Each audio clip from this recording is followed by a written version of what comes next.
Please allow me to express my gratitude for everyone in attendance, and also Rasid for helping to assemble this panel, and the faculty and the school, and also all the panelists. My name is Egor. I'm a student here, and you will have gathered already the bent the discourse is to take, if only by the title, which is of the word, which I may have chosen rather spuriously. And I hurried to amend the fact that, of course, no supernatural or transcendent meaning is to be discussed. Instead, our current positions are such that precisely that search for the word, such as like the poet Stéphane Mallarmé dreamt of finding the singular and true word of being, the absolute seed of meaning. And somewhat unexpectedly, Jacques Derrida, very much influenced by him too, sought in his relentless quest of reading, the trace, or the book, and the word itself. And of course he found none.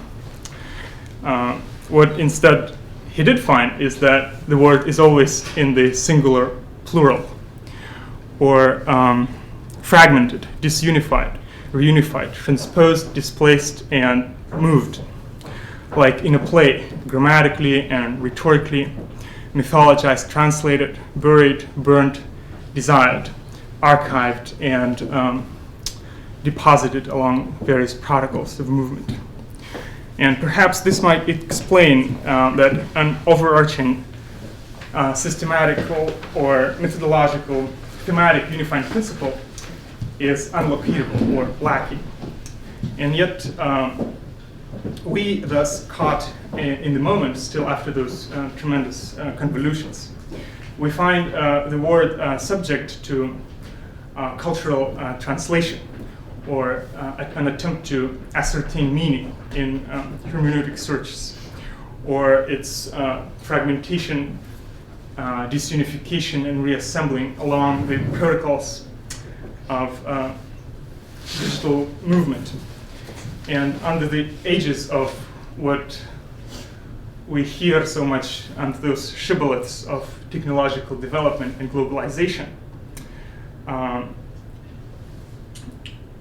some great scholars, young scholars, are pursuing their research. And I must remind that we all speak one language, which is not ours anyway, which is English.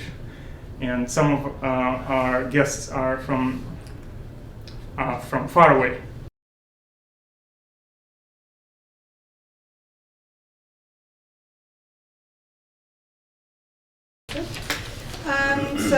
This is the paper. It's titled In Search of Meaning, the Reading World in the Age of Google, and it is really a response to Boris Groys. So on the occasion of Documenta 13, held in 2012, Boris Groys wrote Google Words Beyond Grammar, where he claimed that Google has turned deconstruction upside down. For Groys, Google can be described as, and I'm quoting, the first philosophical machine that regulates our dialogue with the world by substituting metaphysical presuppositions with strictly formalized and universally applicable rules of access. Now, by analyzing some theoretical as well as technical characteristic of this philosophical machine, I will argue that Groys's claim is undermined by the actual reality of Google search. So the first part of an individual's dialogue with the world consists of a question, or in this case, a query.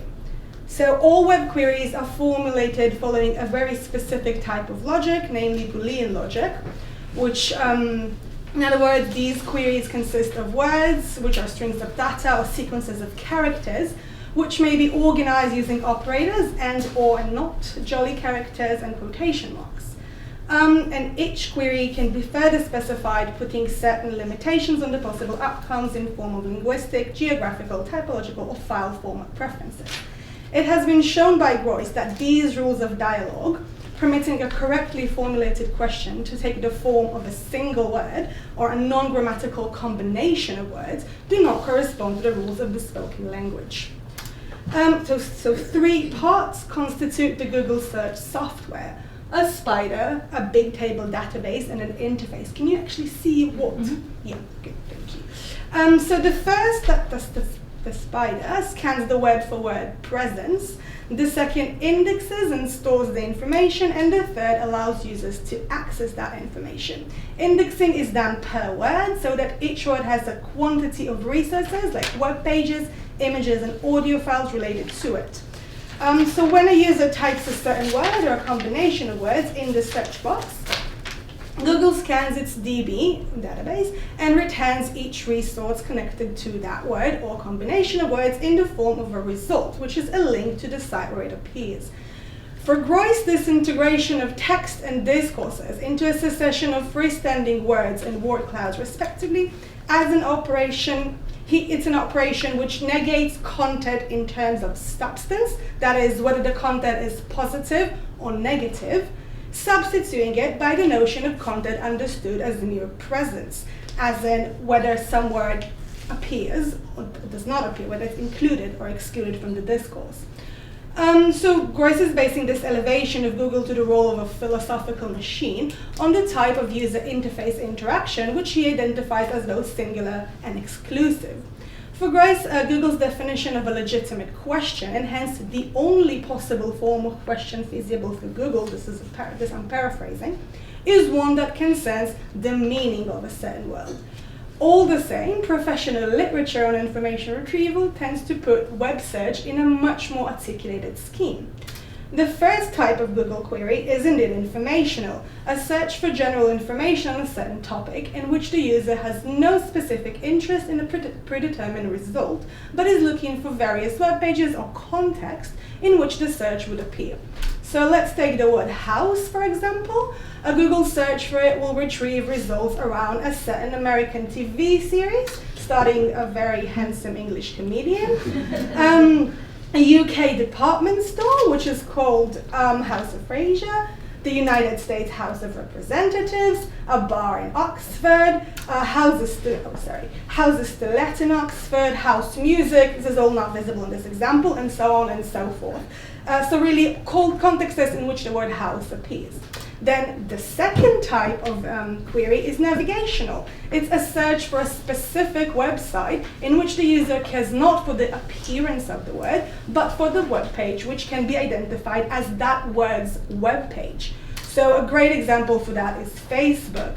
If a user types in Facebook, it is most likely he is not looking for web pages where the word Facebook appears, but he is using for the web page that is Facebook, right? So this is what he's looking for. The third type of web query is transactional. So this is a prelude to a future transaction, such as an online purchase or download of content, in which the user's interest lies not in general context or specific website, but in performing an action. So when I type black vintage dress size 10, I'm not looking for the context in which these words are included, to use Groys's terminology, nor am I looking for a specific web page identified with this combination of words. I'm interested in a directory of web places in which an object, which can be described with my typed in words, can be found.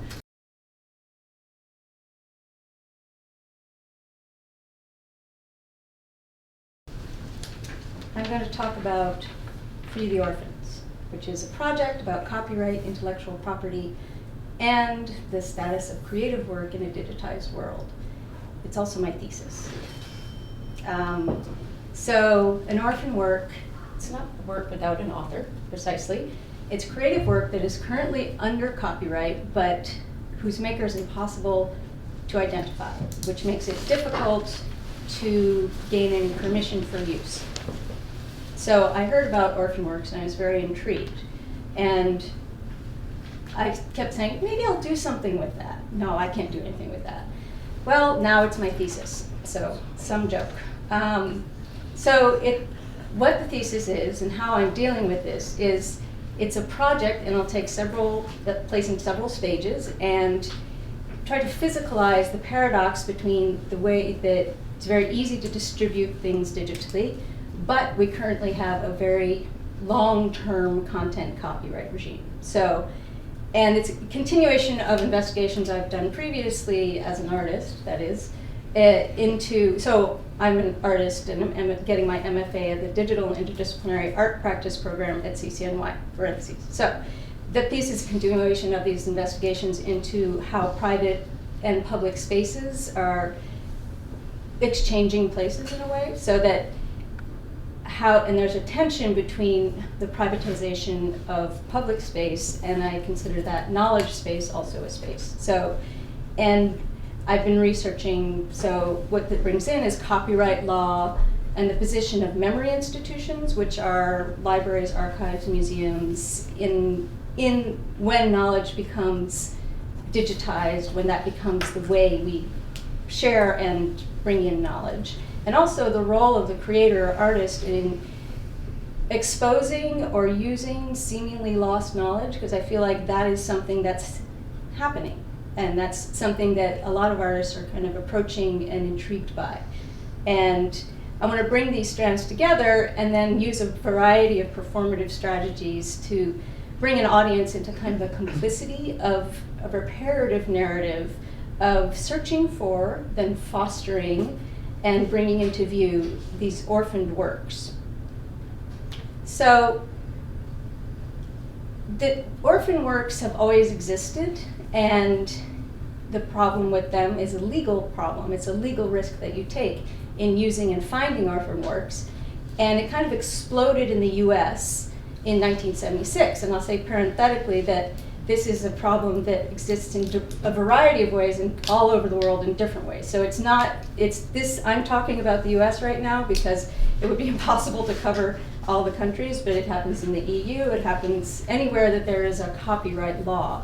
And so in 1976, the Copyright Act said that automatic copyright. So rather than registering your work with the copyright registry, it was now, as soon as you made it, it was copyright. So this changed the relationship of the author and the work. So now it would be harder to connect a work with an author. And also it extended copyright. So now and it continues to extend. And so now here's where we are. So it's figuring out the copyright status of a work isn't simple. And so it's as simple, right? No problem. But all right, so I'll just say that any work published before 1923 is in the public domain, okay? So now you know, you're safe. I'd also say that any work published after 1989, no wait, before 1989, anyway, it's protected for the life of the author plus 70 years after 1989, I'm just playing. And if it's work for hire, it's 95 years from publication or 120 years from creation. So there are many caveats, qualifiers, and also in a world where data floats free and loses its roots, this can get much more complicated. So who knows, knowing who owns which copyright can be quite daunting. So controlling content for profit at the cost of cultural dialogue, to me, it mirrors the privatization of public and private spaces. You can't really see it, that's okay. It looks much better on my screen. And I feel like there's this tension set up where you have this long-term content copyright generally driven by large corporate interests who want to keep iconic images and ideas out of public domain, but at the same time, having that digitization possibility actually creates the possibility not just for free information, but also for granular control.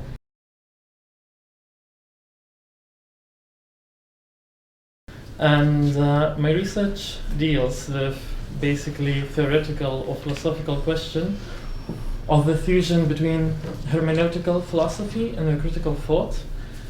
And I will present a small part of this theoretical investigations, and will also illustrate them with one case study, which is the Serbian feminist art activism of the group Women in Black, which is an original title called Žene u crnom. So I'm familiar with Women in Black activities through the project Inventory, which was carried out by Curatorial Platform Archive in 2011, and it's constantly being developed and augmented since then. We have presented our Inventory project for the third biennial of contemporary arts in Thessaloniki, Greece. Inventory is a research project which is performed mostly in various field trips, and started with a geography of Eastern Europe and Balkan countries. We traveled from Berlin to Thessaloniki, visited 10 countries and 14 cities, carried out meetings during 3 weeks of September 2011. So we can see, you can see here our trip from Berlin to Thessaloniki finally, and we formed an exhibition in the biennial. So Archive, the curatorial platform of Archive, made by publisher Chiara Figone, curator and the writer Paolo Caffoni, journalist Francesca Buenzi, and me, started from European-centered perspective, which is Berlin.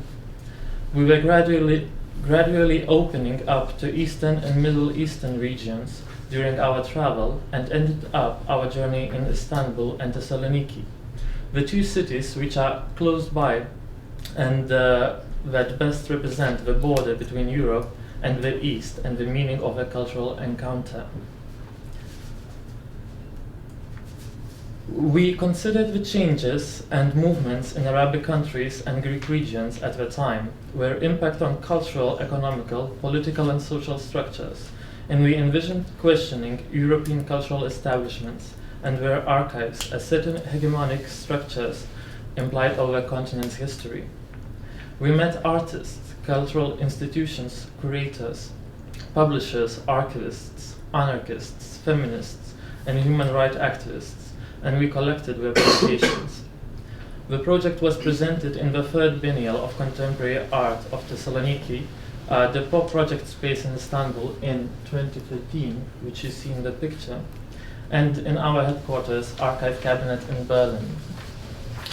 So after conducting this extensive field research and translating it in exhibition format, I have started to consider our project theoretically and describe it by the term of weak thought.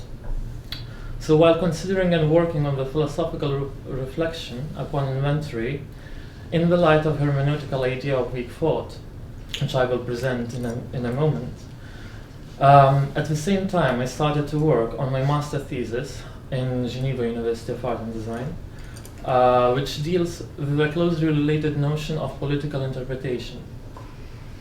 Both of these ideas can be applied to the project of inventory and to those practices which were taken into scope of this project.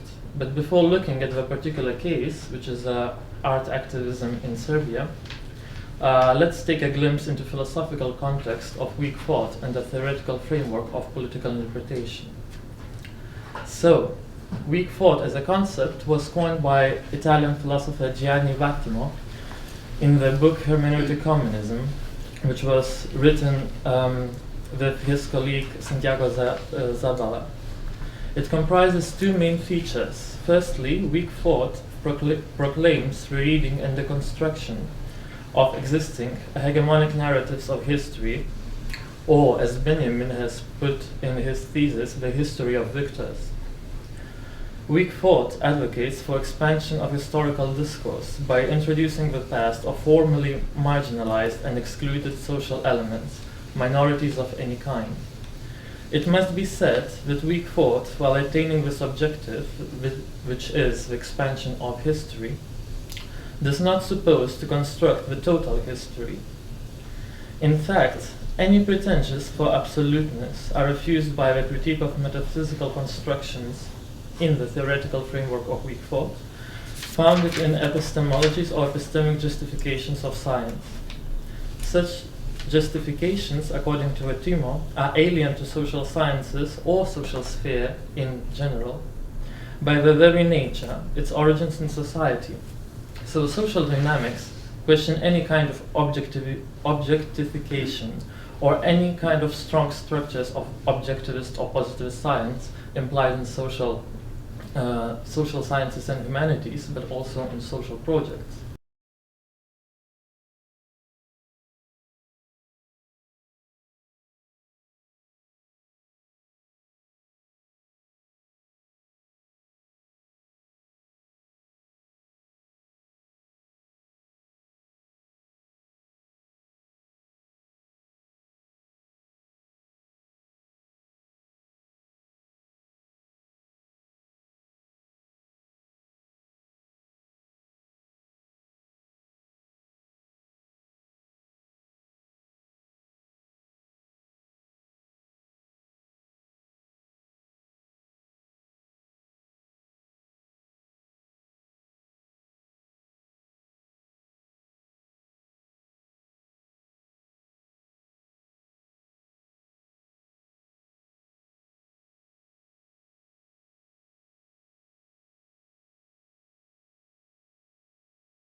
And my paper is Breaking the Fluency, Irreconcilability of Words and Words.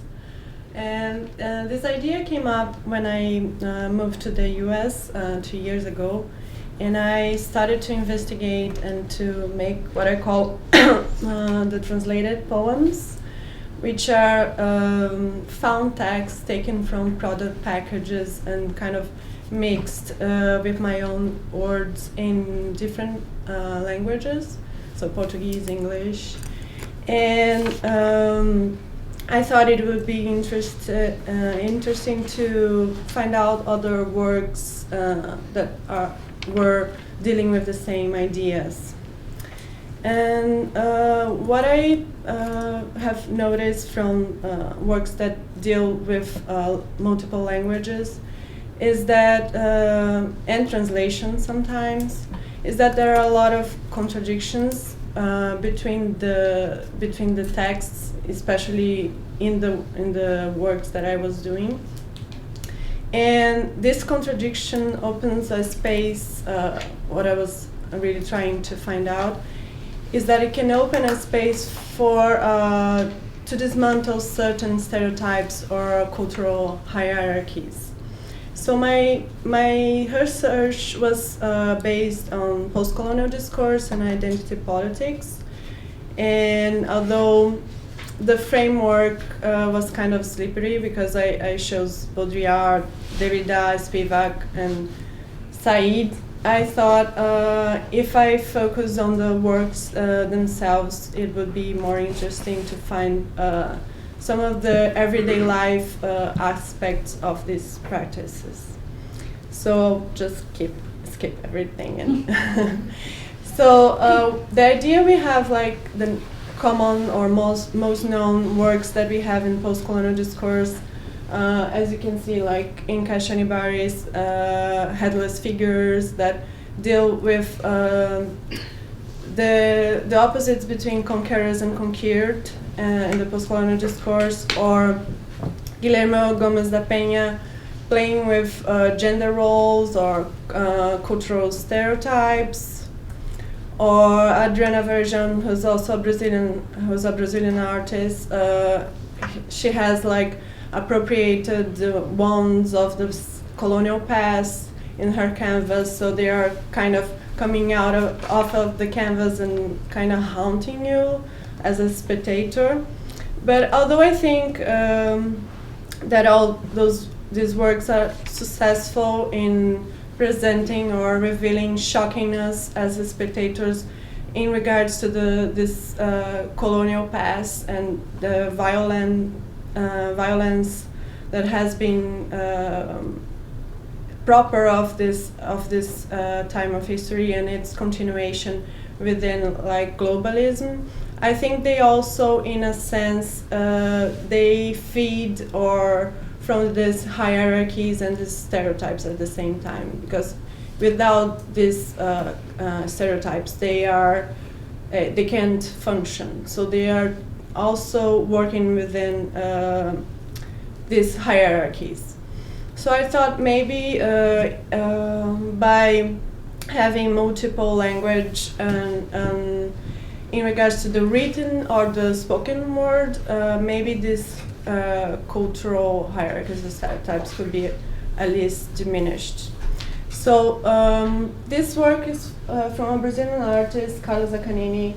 She has gathered words to make up a list of that she named the phonetic alphabet. So originally, as you probably know, phonetic alphabet was invented during World War I. And what Carla is doing here is appropriating this alphabet, but giving a view of a globalized world. So you have like words that come from tourism or that are easily recognized, that are transmitted within globalism.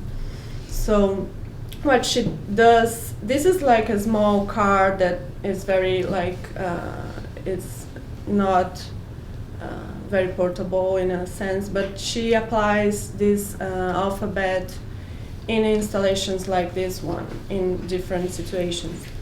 So when you face the work, you don't really know that it's a phonetic alphabet, so you can approach it as like a poem or random words, and you have like to unlearn and relearn your known system of language, if you know it at all. It's kind of a Western alphabet.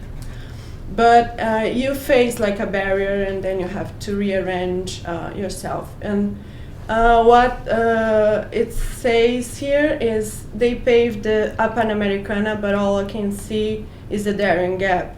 So you have, of course, to take the first letter of each word. And she's applying this alphabet in mainly like polemic content and usually geopolitical or social issues that she's interested in also this global context. Thank you very much.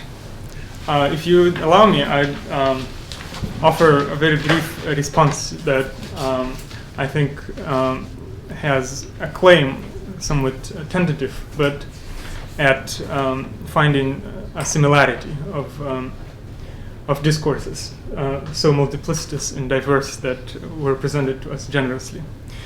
And for that, I think one needs to look back at a historical arc in intellectual history of how the democratic project of deconstruction, as Boris Groys writes, that aimed to unclasp meaning from authority and deliver it to the people, has been turned upside down or failed grievously, so that the impossibility of reference and dissemination and multiplication of meaning has led to a condition in which no singular stable reference or meaning can be achieved, or no access to it can be claimed. This situation has been assimilated or co-opted by legal binds of copyright or technological giants that frame in the corporate schemes what the gestalt of meaning can be. And the public space, which is organized and articulated, governed by language and meaning, has been privatized or colonized by various hegemonic powers and also surveillance. And what critical practice, textual production or artistic production has been left with is a rather sad situation of being disarmed by this developments, so that it could only proceed in the same way of multiplicitous and diverse dis- and re-articulation of various counter-discourses along. I might say that there is a shared universality and certain pluralist unity. So you could find a certain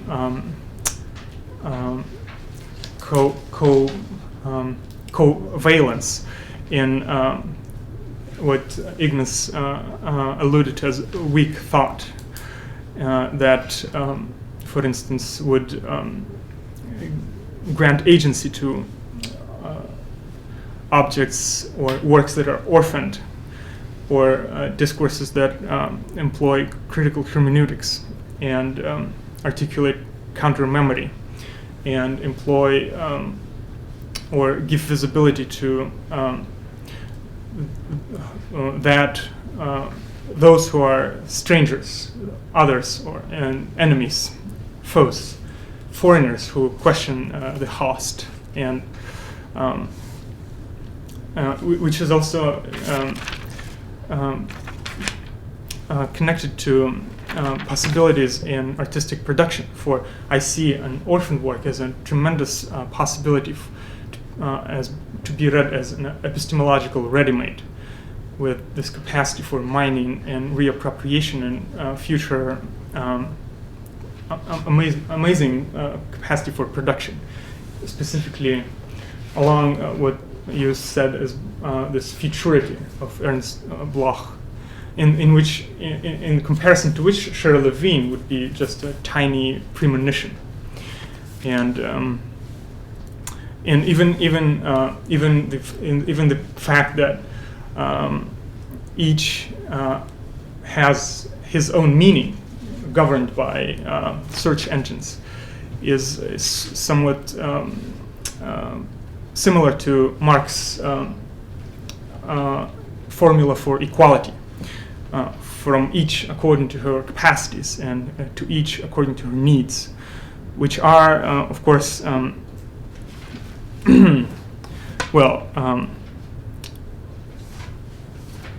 aligned on this in this structure of knowledge economy and public space and democratic practices that are unassimilable and always different from itself. It's like, for instance, in Subing, this Chinese graphematics. Those are precisely the kind of procedures of meaning that Derrida in Of Grammatology wrote as being not subject to what he wrote as logocentrism of Western metaphysics, or whatever other shibboleth he thought pertinent. And this process, for instance, of assimilating to normative linguistic framework is also always failing. It's a continuous and infinite, interminable process that is perpetual and moving and spinning in this lustre of dissemination and articulation across and centering on the common lack. And I hope that you too have responses, and Ellen, you're welcome to join.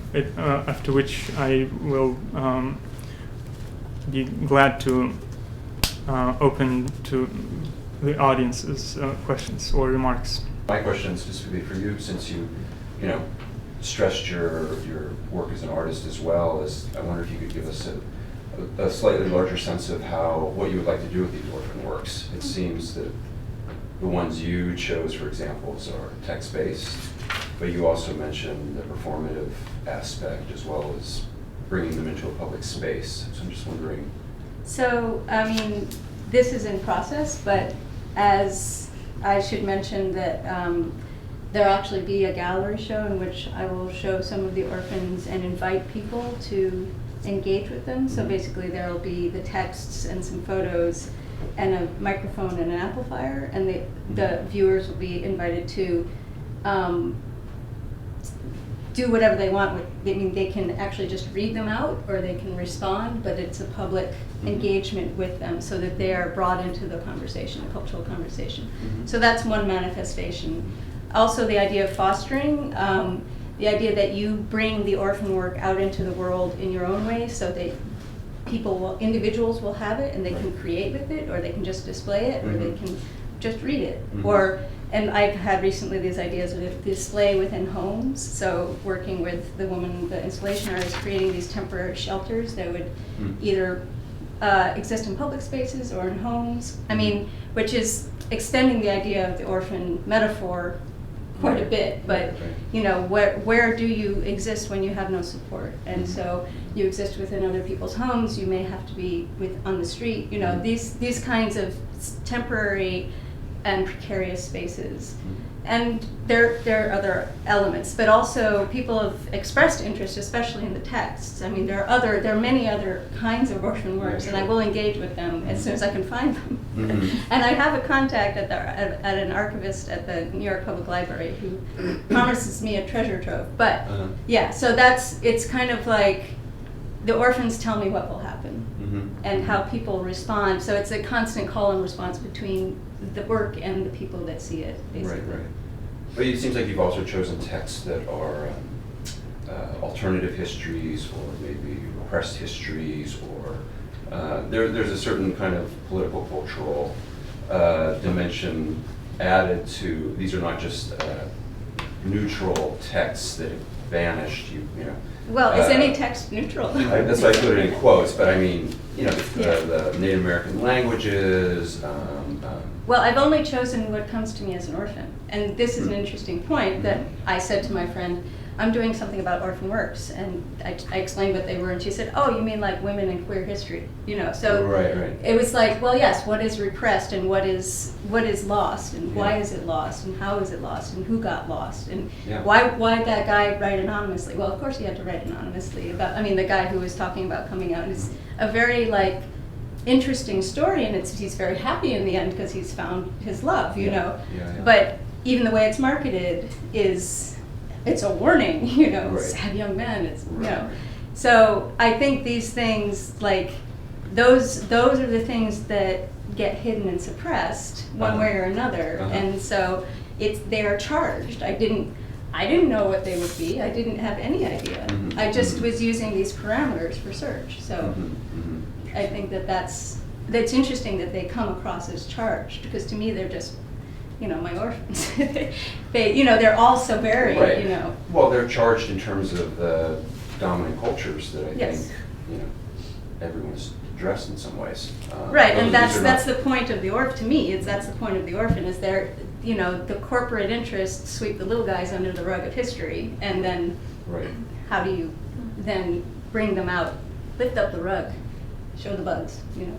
Yeah, but it's not just the little guys. It's not like you found you know, how to build, you know, canoes out of, you know. But even that would have interest, I think. Yeah, especially for sure. within, you know, like, how did you think about building a canoe with plastic in 1952? Right. I don't know. Like, it's very different from how I would think about it now.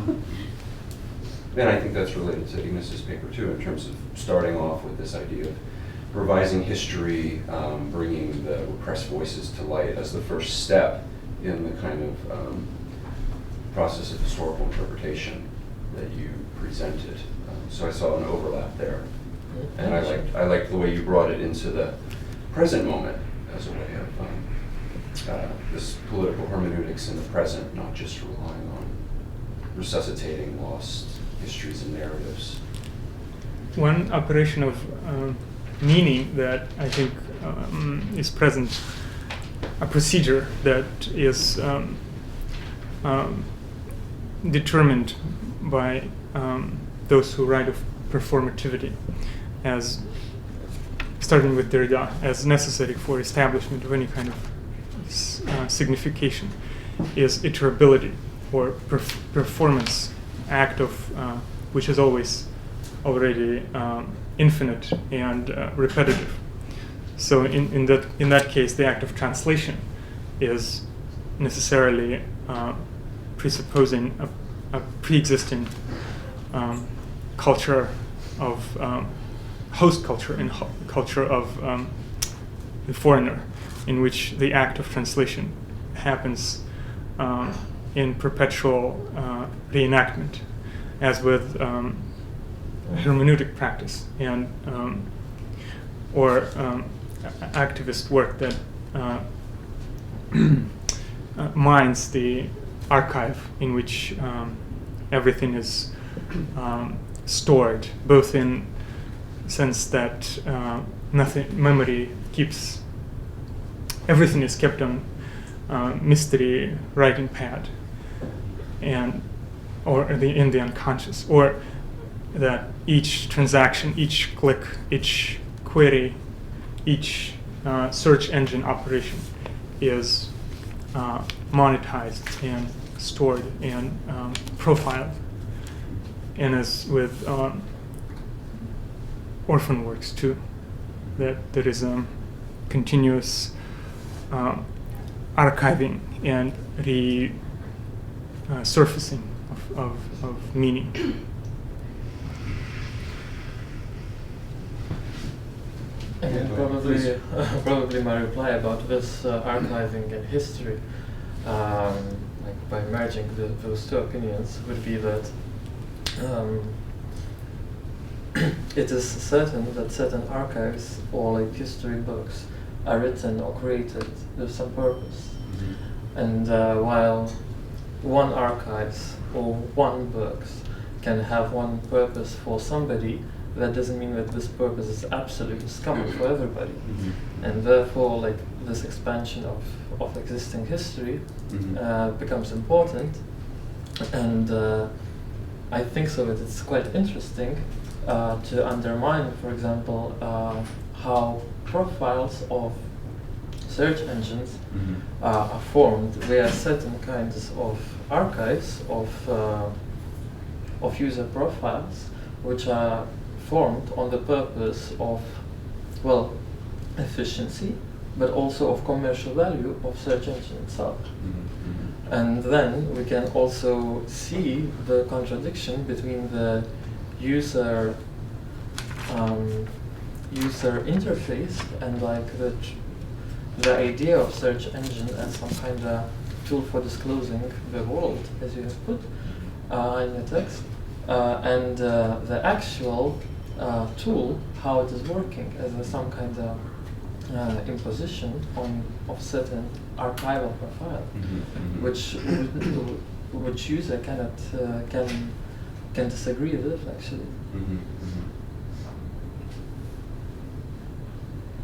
And the archive that inventory is creating, how are you creating it in a way that doesn't exert that kind of control that archives do, or the desire for kind of totalizing knowledge? Like what is your approach with the group to kind of avoiding that? Is it in fragments, or is it how does that work? Yes, it's a very fragmented collection. It very well reflects our trips and visits, geographies we went.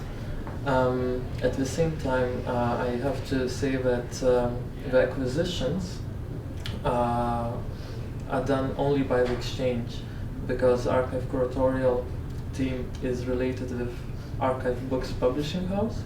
So all the publications we acquire, we actually exchange them with our own publications, and just inducing this exchange economy model. And then we always seek when we are in one place, in one city, in one geography, we always seek to cover quite many different movements which we can find in this location, starting from anarchists, ending up with Kunsthalle directors. So, but it's true that while forming archive, you are forming a certain type of narrative of your own, and it is then very difficult not maybe to form the archive, but to mediate to the audience in the way that you would not impose your own opinion or your own story written. Yeah, because Foucault famously defined the archive as what's excluded as opposed to what's included. Yeah. So there's always that issue.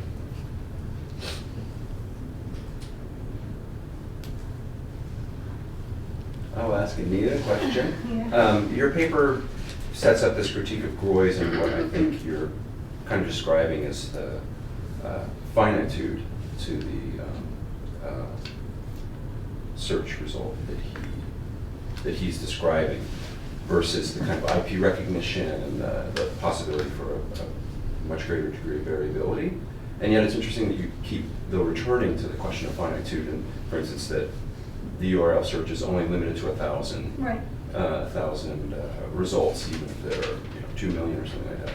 Can you talk a little bit more about that, that play between, because then you have the example of, I love the graphic of the 4 million different user results. Yeah. So how does that work? I mean, is it that play between a limited amount information and material that is available to the user versus the way Google is trying to really make the search device into the ideal librarian that you describe. I mean, I could see a way in which Google would, supersede that librarian easily in terms of knowing what, as you described in your paper, knowing what the user wants and is looking for. And so you by an example which I think is absolutely extraordinary. I was in Padova in Italy, northern Italy, some months ago, and I was discussing it was me and two other students, one of which is a philosophy student, and the other girl, I don't remember what she does, but I do remember she was really interested in dream interpretation.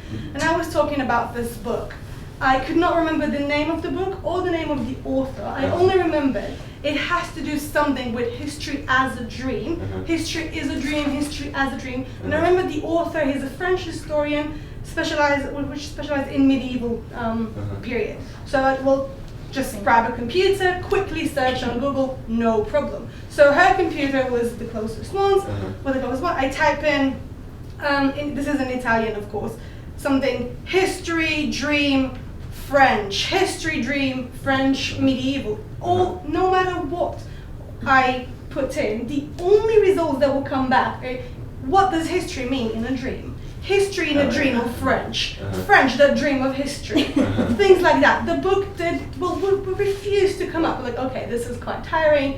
Grab my iPad, quickly look for the name of the book. Right, now I've got the actual name of the book and the name of the author. I go back to her computer, I tap those in, so the book would still not come up. Interesting. It's impossible for her, knowing the name of the book, knowing the name of the author, to locate it. Of course, she could go to Amazon and look for it there. I'm talking about her interaction with Google. Right. How is that better than a reference librarian? I don't think it is, but I think that... How will it ever become? But the Google algorithm will teach itself from this failed search to become more ideal. How will it know? How will it know that that is what she was looking for if she cannot find it? She cannot click on it, so it will never learn. Yeah, I agree. I mean, I'm here to defend Google, in fact, as an example of that, in fact, to a certain degree, confirms Royce's point. And that's what interests me. I don't think it confirms it. I think, if anything, it undermines it. Because what he says is Google pretty much turned the construction upside down. It showed that the number of contexts is finite, and you can have a normative meaning, because we can all go through the 500 million results, learn it, and then we will all understand football in the same way. No. We cannot do that, because we will never have access to anything other than the 1,000 results which are ours. So I don't think it supports Grace's point. I think, if anything, it shows how impossible what he says is.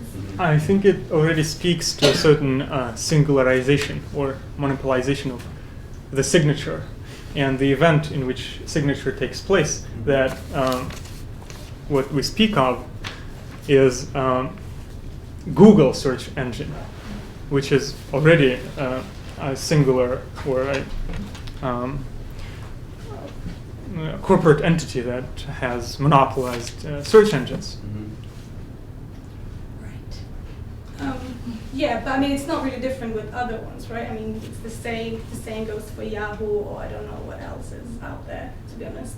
But it's all the same. You only use Google as almost as just a word to describe search engines, not as in this is Google's form, but as in this is how a search engine works in general. No, I mean, even the word itself, we use the verb to Google rather than to search. Yeah. I think it's also important just to remember that the search engine is a free device that is meant ultimately to drive people towards purchases.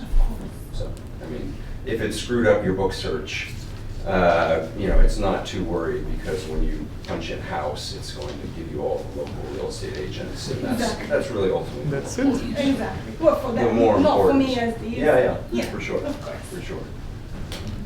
Is there time for... I think you have time for another 5 minutes, and then we're serving lunch, and we'll reconvene again. Okay. Can I ask a couple of questions? You've got a couple for Tatiane, questions for Clarinda. Yes. Let's go for questions from the audience. we could continue afterwards, but the audience must. Casually, you know. Are there It's- any remarks or questions?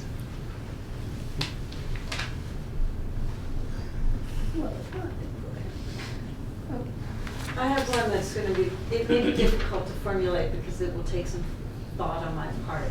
I'm also very intrigued by your kind of coalescing this term of epistemological found object, but I'm concerned that your project might in fact serve to further orphan, create a verb out of that, make more orphan-like these objects. I'm thinking that objects in the archive, all of them, are orphans in that sense. But being an orphan is not their primary identity. It's, you know, it's a very complex relationship of production, of reception, of historical research, breaks in continuity. And typically, an orphaned work is one that, you know, a historian or a scholar of some nature discovers, and it's part of a larger discourse, a larger project, and it has an element of being, an ontological presence within that context. And it's just that that has a hard time then, you know, making the connection to its original purpose and making. And that's how you attribute, you know, that orphan status. But you're sort of pulling these objects randomly out, you know, from archives and then placing them randomly in the public. And that randomness outside of any focused research or larger body of discourse is what concerns me. I see what you're saying, and it's interesting because I have thought about that issue that, well, basically anything that's hidden in an archive that people don't normally see, it has some of that status, you know, because it is hidden from, and you're only going to see it if you're specialized. So that's an interesting point that has been in my mind. And that's also a good point about, am I re-orphaning the orphans by disengaging them further from a context? And I don't know that that's how it will stay. I've just found them. So now I have to figure out what their context is. And that may be something I should approach more seriously, and I'm happy to do that. But I mean, part of the problem and the frustration is that it's hard to, because I can place them in a general context of their kind of thing, you know, and I would do that, and that's a great idea. But at the same time, I don't have their provenance, I don't have their lineage. So it's really, in a way, imposing my own idea of what their context is through research and through like contextualizing. But you know, it kind of keeps going back and forth. And it's, for me, again, it's that lability of the work. But I am, thank you for that, because that's how it works. The context of networking has to be expanded. Yeah, thank you. In a similar thread, I was wondering if you've studied the copyright, copyright in other industries, maybe where they don't have copywriting as much, or they have limited copywriting laws, like only logo design, or like. You mean patent and trademark? Yeah, like the furniture industry or automobiles, fashion. I was just wondering if in sort of industries where maybe they will orphanize or renounce authority of a specific design sort of to promote it, what sort of happens there, and how it can also it can serve that idea, but it can also turn it into something else that it wasn't before. So I was wondering if you've actually sort of tried to draw parallels between what's happening in orphanism and what happens in other realms of copywriting. I don't have the capacity in a way, so Yeah. I'm trying to focus. I mean, yes, it's in my consciousness and it will come in, but it's kind of like, there are in some ways, I haven't researched it well, so I'm not speaking in with authority, but there are in some ways certain things in place that deal with that much better within a patent.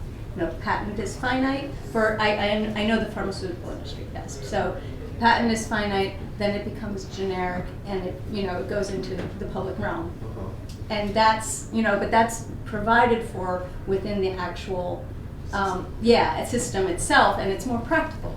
It's about use. But intellectual property in this case, when we're talking about creative work, it has a much more fluid presence in the culture, as far as I understand it. It's very open to interpretation. Like, what is fair use? Open to interpretation.